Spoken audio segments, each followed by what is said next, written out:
our musicians for the evening. Mr. John Coffey.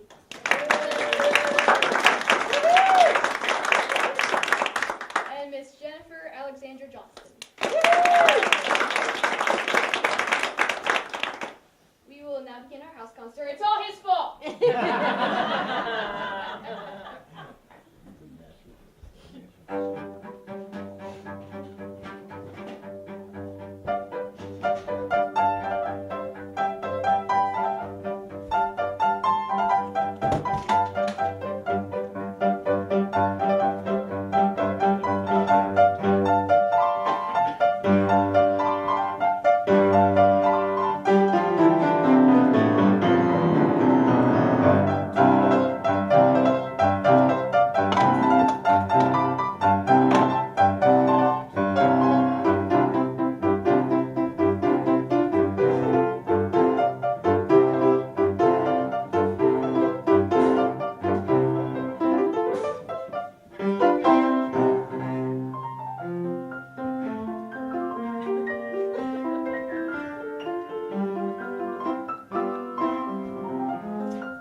Gentlemen of the jury.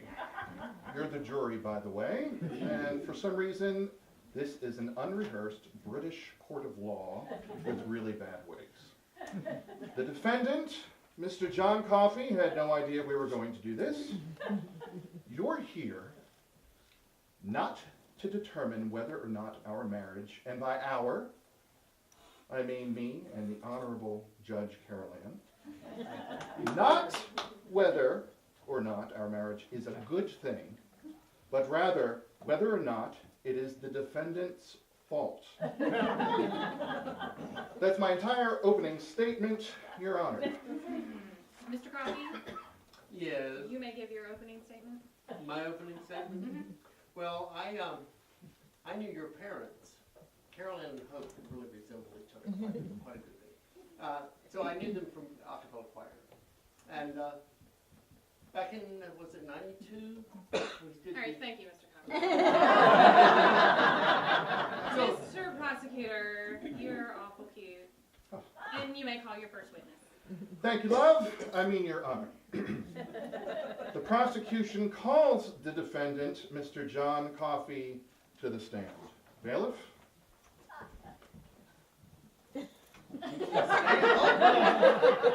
Stand by the way. I couldn't see it behind the piano. Bailiff? I'm handing the bailiff a copy of Stephen Sondheim's Sweeney Todd.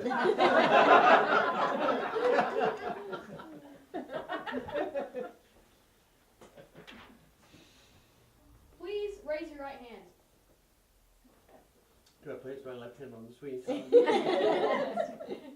Do you swear to tell the truth, the whole truth, and nothing but the truth?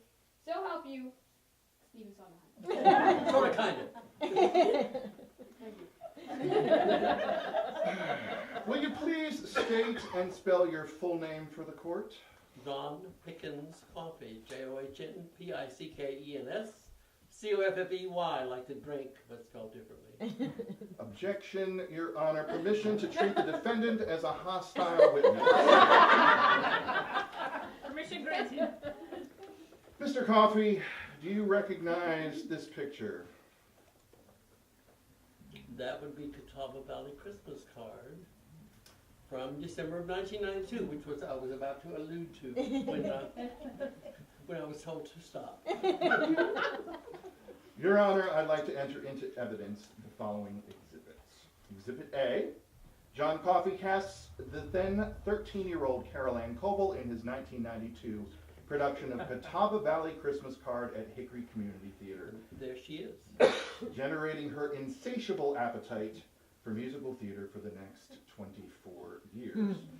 Exhibit B, John Coffey's incredible reputation as a musician slash composer slash director preceded him, while a then dashing 21-year-old college senior and ambitious artist Jeff Hartman directed music for Buzz Atwood's 1995 production of Little Shop of Horrors. Buzz encouraged Jeff to seek any opportunity to work with Mr. Coffey, thus setting his sights on upcoming green room auditions at Newton Conover Auditorium. Exhibit C, a funny thing happened on the way to the Fantasticks. Carol Ann Coble and Jeff Hartman are cast and meet for the first time in A Funny Thing Happened on the Way to the Forum in the spring of '96. News of auditions for John Coffey's upcoming production of The Fantasticks reaches and circulates throughout the cast like a plague, setting Carol Ann and Jeff on a path they'll never return the same from. We simply can't have nice things while the specter of John Coffey's awesomeness infects the arts community. Exhibit D. John Coffey casts Carol Ann Coble as Louisa and Jeff Hartman as El Gallo, the irresistible bandit, in his October 1996 production of The Fantasticks for the Green Room at Newton Conover Auditorium, kindling Carol Ann and Jeff's friendship and sparking a romance neither expected. John could have stopped there, but no. He would continue to fan the flames through November, taking their production of The Fantasticks to competition at Winston-Salem State University, the North Carolina Theater Conference, stoking the by then roaring romance that led to their marriage and 3 kids. Mr. Coffey, I've waited 20 years to ask you this. What were you thinking? Well, I saw you and Carol Ann together, and I can only think of a Joni Mitchell lyric here. Hands alike, magnet and iron the souls. You two were destined to be together. I saw that from the get-go. And I don't think, even if I had wanted to keep you apart, I would have had a prayer of doing so. So I just kind of looked on and gave it my blessing. Very beneficent. This is us making out in NCA's parking lot. I don't think I ever saw that. We don't have actual pictures, but this is a reenactment. Isn't that the plastic moon? Yes, that is our plastic moon, as we used to call it. Exhibit E. Carol Ann Coble and Jeff Hartman announced their engagement and invitations to their wedding for September 9th, 2000 at Hickory Community Theater. The invitations take flight in May. Coincidentally, John Coffey announces on July 15th that he's moving to New York City. The plot thickens. Mr. Coffey, can you read this out loud for the jury? Dear friends, as most of you know, I am finishing up my job here at Green Room Community Theater and Newton Conover Civic and Performance Plays. As a result, I'm officially no longer reachable by email at this address. I am taking your email addresses along with me, and as soon as I have a new email account, I will send my new address to you. This may not be until I complete our move to New York City. I look forward to being back in touch soon. Love, John.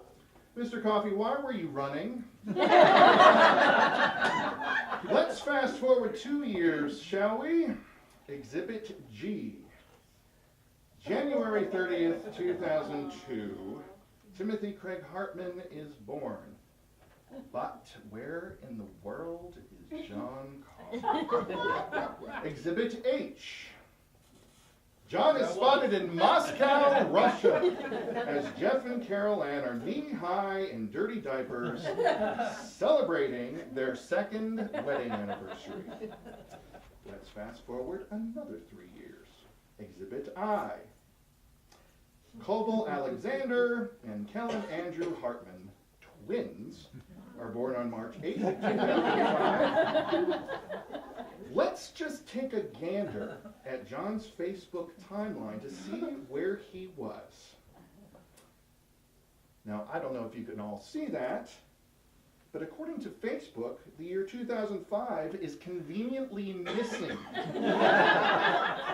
There was no Facebook in 2005. Mm-hmm. Sure there wasn't.